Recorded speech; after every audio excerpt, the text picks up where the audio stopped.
So join us today as we show you a glimpse of how truly amazing and intelligent these birds are.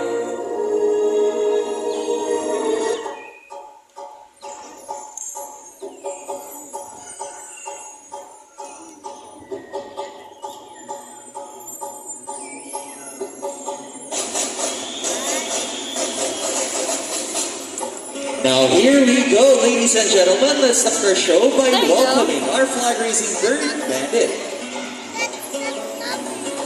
Now Bandit right there is our green-winged macaw, and these birds are widespread throughout the forest and woodlands of northern and central South America.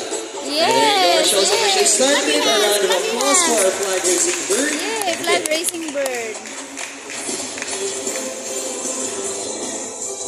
So hello everyone, hi! Hello! Mayong magkasatanan and welcome to Cebu Ocean Park's Amphitheater. My name is Vince and I'll be your host for today's show. Now our next set of birds are just like any best friends. Now we know that sometimes friends can be competitive, right? So let's meet our lovely pair of birds, Blue and Azul. Now these two will battle over who's gonna be the best in the basketball game. Yes, they'll play basketball. The birds will play basketball. Let's go Blue, let's go Azul.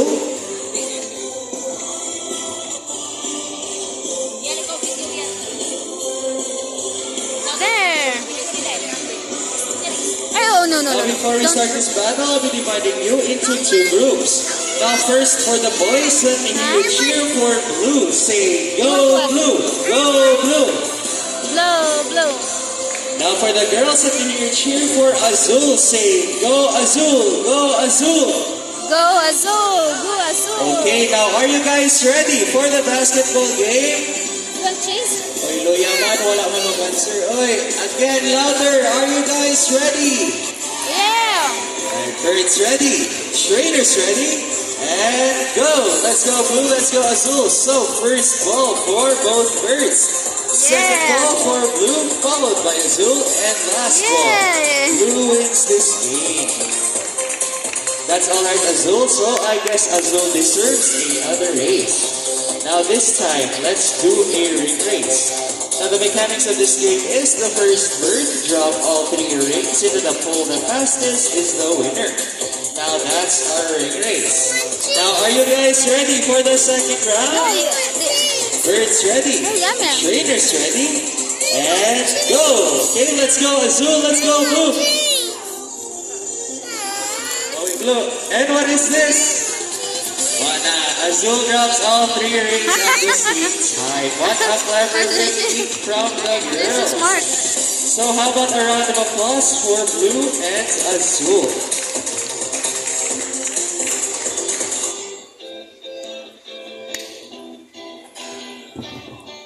Now up next, I need one adult volunteer with a money bill. Again, need ako one adult user. Alright, come down here please to the stage and bring with you a paper bill. Come on sir, come down here to the stage. Come here in front, bring with you a paper bill. 20, 50, or 100 pesos. Yes sir, please. Oh, sorry.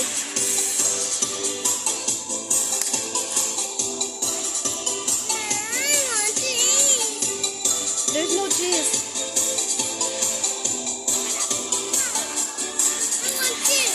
Okay, sir, no matter what happens, please don't move or swing your arm, alright? Now, are you ready? Okay, now let's call in our money bird Blue. Oh, now Blue flies over. Gets the money. What's next, Blue? Now Blue flies back to the table, and guess what, sir? Blue wants to. There you go, donate her money. So, sir, before you have your seats, is it okay that Blue donates your money? Sure? Since it's okay, sir, how about a second round? Let's do 500 pesos. Actually, it's just a joke. Well, just in case I'll start the show, we'll return your money. But first, Blue wants a picture with you for souvenir. So just stand over there, please, and follow our trainer's instructions. Now give us your best smile and pose with our money bird Blue. You cannot eat. So thank you so much. Here's your money back. And for a while, please follow our photographer. He'll give you a free printed copy of your picture. So a round of applause for our volunteer and our money bird. Now the next part of our show will introduce to you guys our three lovely parrots here in Cebu Ocean Park. So first up is our green-winged macaw bandit. Next is our collector's parrot red. And lastly is our blue and gold macaw goldie. Now you guys will get up close and personal with these three lovely birds. But just a friendly reminder, if our birds and trainers will roam around you, please don't touch or grab the feathers of our birds. Again, if maglapit mga birds, ayaw na sila hikama, kay mamaang na sila. Okay? Now let's call it bandit, goldie, and red. Hi, little one. Oh, look at the bird over there. Ako lang. Over there is bandit, this is red, and here is goldie. Goldie ba? Now first up on your right with Kuya Andre is our green-winged macaw bandit. So as you can see, those birds are covered with mostly red feathers. Now their tail and their wings are blue and green. So that bird has a white naked face striped with small red feathers. And our bandit's scientific name is Arachnoraptorus. Now bandit, say hi to everyone. Say hi. Hi, look at the bird. Wow, so smart. Look at that. Now there on your left is our blue and gold macaw goldie. Now blue and gold macaws, as you can see, are covered with a beautiful shade of blue on their backs, while their bellies and inner wings are solid yellow. Now their eyes and beaks are solid black. So those birds can be typically found in the countries of Peru, Brazil, Bolivia, and Paraguay. Now here in Cebu Ocean Park, we have three blue and gold macaws. So earlier, tatlo nag-basketball, one to si blue and si azul. Now Goldie up there will also have her own segment later.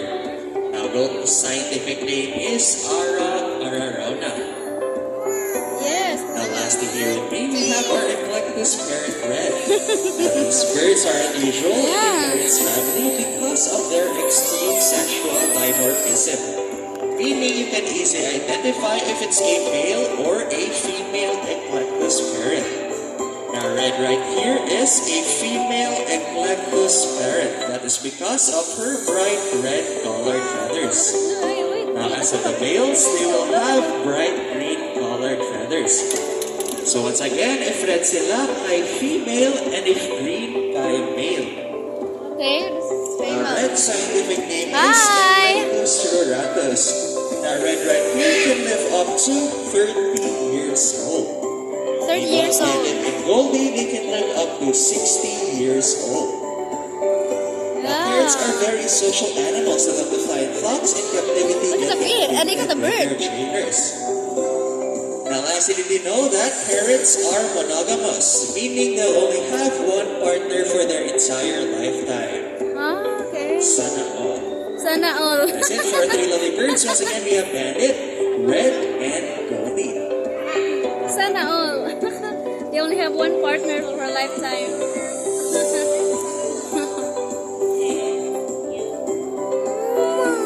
Yes. It's not happy. Apollo is not happy. Now, parrots are very social. Now, parrots are very intelligent animals. That's why we continue enhancing their skills so that they won't get bored. Now, here is a shape box puzzle with me, and let's call in Bandit over once again to show us how to play this game.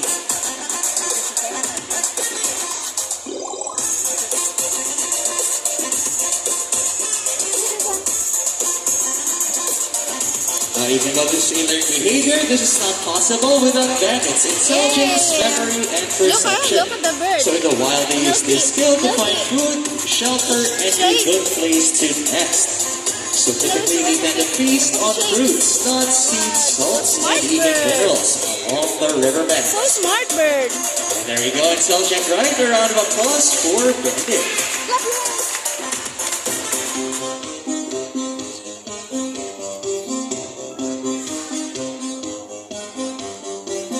Okay, now here's a ball which I'll hide under one of these 3 silver cups. Now which side do you want me to place this ball? On your left, right, or in the middle? Middle. Which side guys? Left, right, or middle? Middle. Okay, let's place it right here. Now let's call in our psychic bird, Goldie.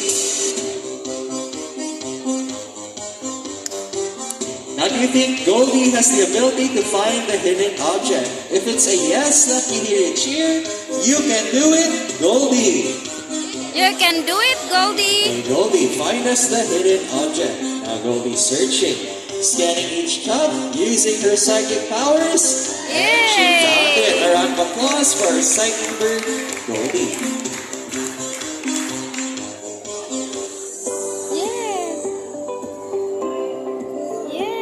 Okay, so earlier we showed you our parents. Now up next, let me introduce to you guys our 3 lovely cockatoos here in Cebu Ocean Park. So first up is our sulfur-crested cockatoo Beauty. Next is our umbrella cockatoo Nigel. And lastly, we have our balloon cockatoo Snow. So once again, you guys will get up close and personal. Yes, we did. So once again, you guys will get up close and personal with these 3 lovely birds. But just a friendly reminder once again, if our birds and trainers will roam around you, please don't touch or grab the feathers of our birds. Again, ayaw lang natin ikapa mga birds, kay mamaang lang sila. Okay? So let's just wait for Snow, Tweety, and Nigel. Yes. Lina.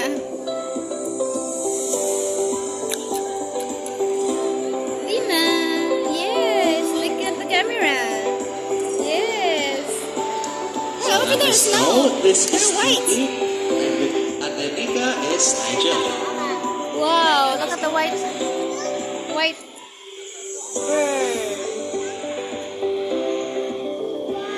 Now, first up here with me, we have our sulfur-crested cockatoo Tweety.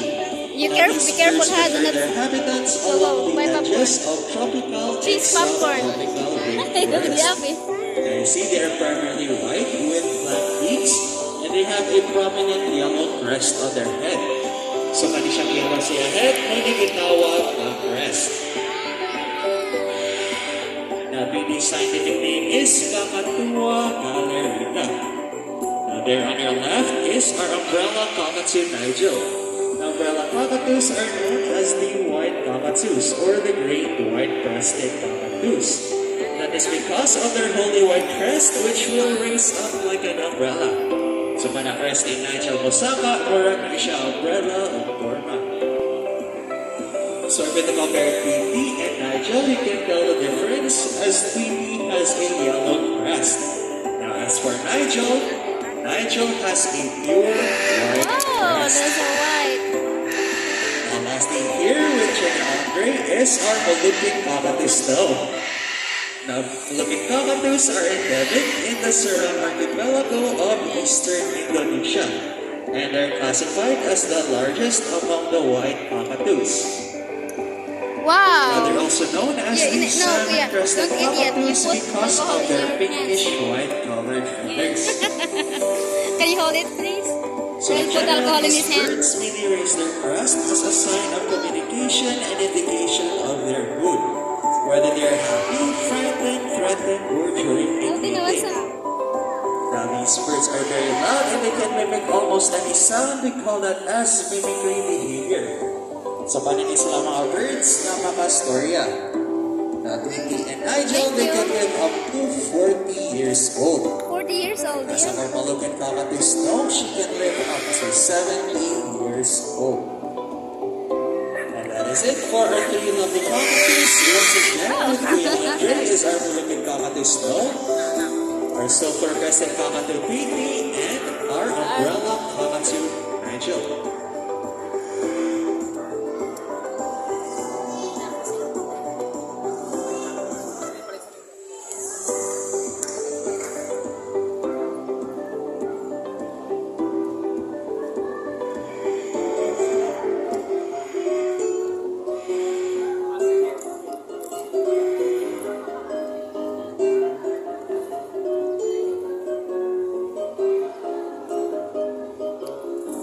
Apollo, are you happy now?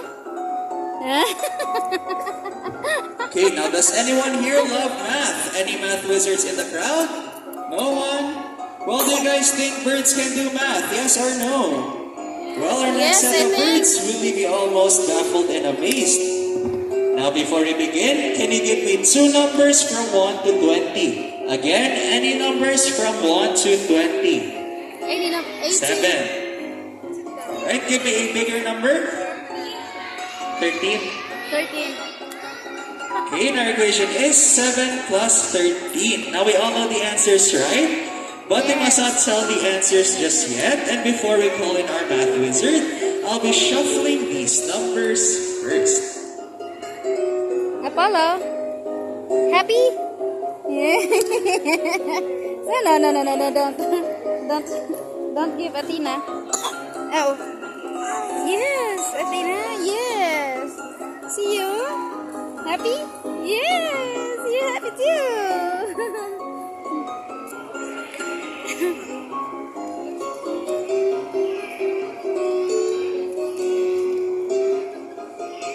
Okay, now the numbers have been shuffled. Let's call in our math wizard, Snow. Oh. Now, Snow, your equation is 7 plus 13. Again, 7 plus 13. So mag-study si Snow, iyang modules. Look at the bird.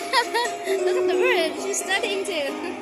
Alright, Snow, are you ready? So let's see if Snow really loves numbers. Now give us the first number, Snow. Okay, Snow picks number 2. Now, is the first number correct? Yes. Uy, di naman mo sure, guys. Again, is the first number correct? Yes. Alright, Snow, finish your answer up to the second number.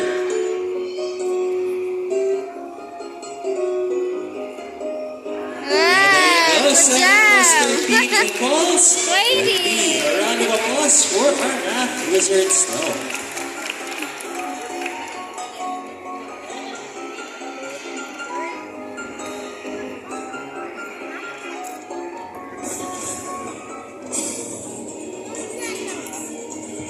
Our next set of birds are different from the colorful parrots that we've shown you earlier.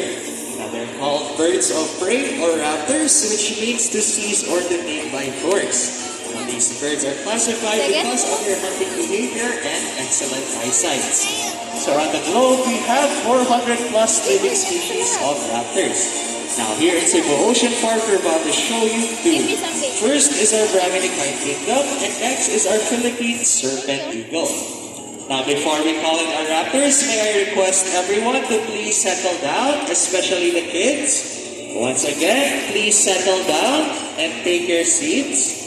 And if our birds will fly over you, don't jump or reach for our birds. Once again, ayaw lang po erasing ang kamot. Don't jump or grab the bird. And for a while, please stay clear of the center aisle. No one should pass or sit on the center aisle. Once again, please settle down and please stay clear of the center aisle.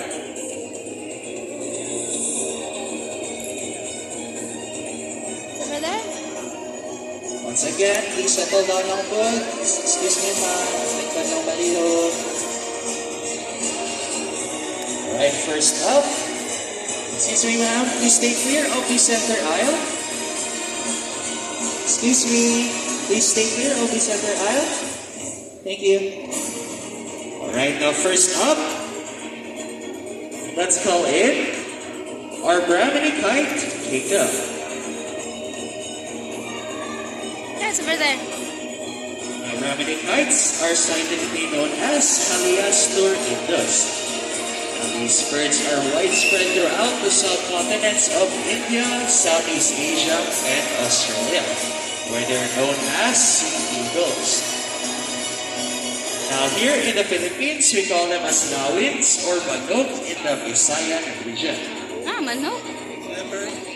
Kites are much smaller and delicate raptors compared to eagles, which means their primary diet mainly consists of fish and insects. Yay! Their they prefer their habitats on wetlands. So familiar niyo siya nga eagle, siya na iconic bird sa TV show ni Kuya Kim na Matang Lawin.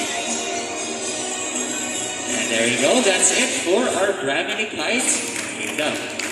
So you notice our trainers are wearing gloves. Those are called falconry gauntlets, and it's to protect their arms from their sharp beaks and Maybe talons. those. Now up next, let's call in our Philippine serpent eagle, Freddy.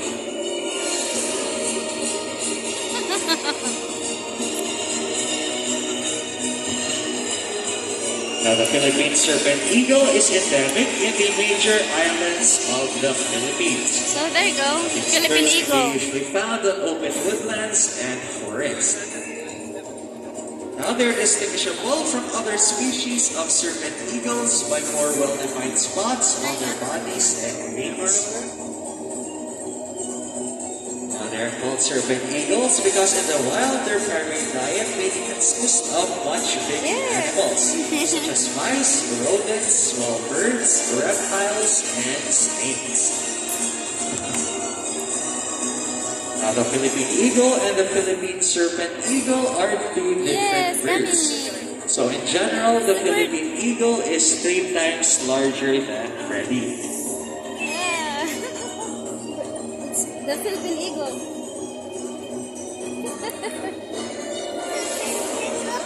Yeah, that's Philippine eagle.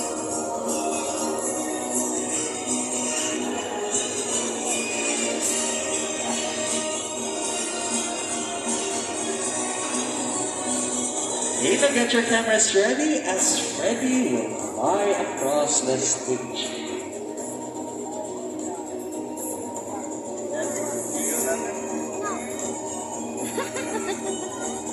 Hola. You say thank you to Daddy? Yay, it's flying. And there you go, that's it for our Philippine serpent eagle, Freddy. So just a fun fact, both Freddy and Kingdom are rescued birds. They were donated by the DENR during the ECU period. So that's why we managed to train and nourish those birds. Okay, now lastly, for our flying birds, please look up there to your left as we call in our homing pigeons. Now, homing pigeons have an innate homing ability, meaning they'll always fly back to their nest to mate. It's called magnetoreception, which allows them to use the Earth's magnetic field to detect altitude, location, and direction.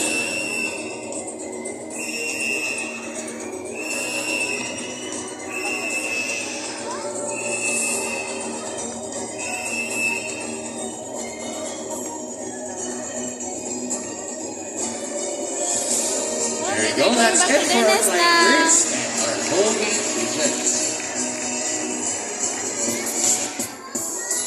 Now lastly, here in Cebu Ocean Park, we believe there is hope.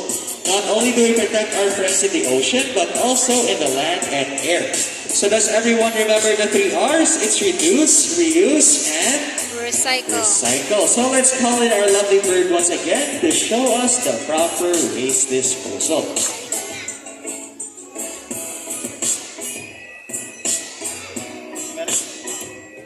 Unfortunately, a lot of animals today are struggling because of pollution and improper waste management. Yes.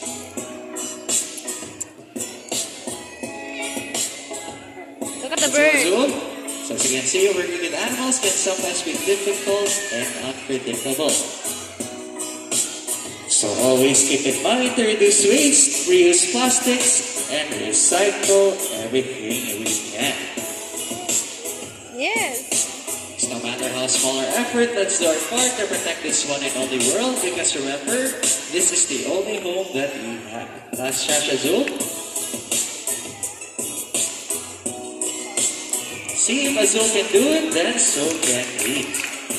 So ladies and gentlemen, before we end the show, may I invite each and everyone to come down here to the stage and you can have a photo opportunity with our lovely birds. So once again, you have the chance to hold our birds and take pictures with them, along with our official photographer right over there. So, ladies and gentlemen, that is the end of our bird show. Let me acknowledge all the birds and trainers that made the show possible today. And Trainer May up there as our DJ. Trainer next with Azul and Kuya Andre with BP. And once again, I am Vince. Thank you for watching and goodbye.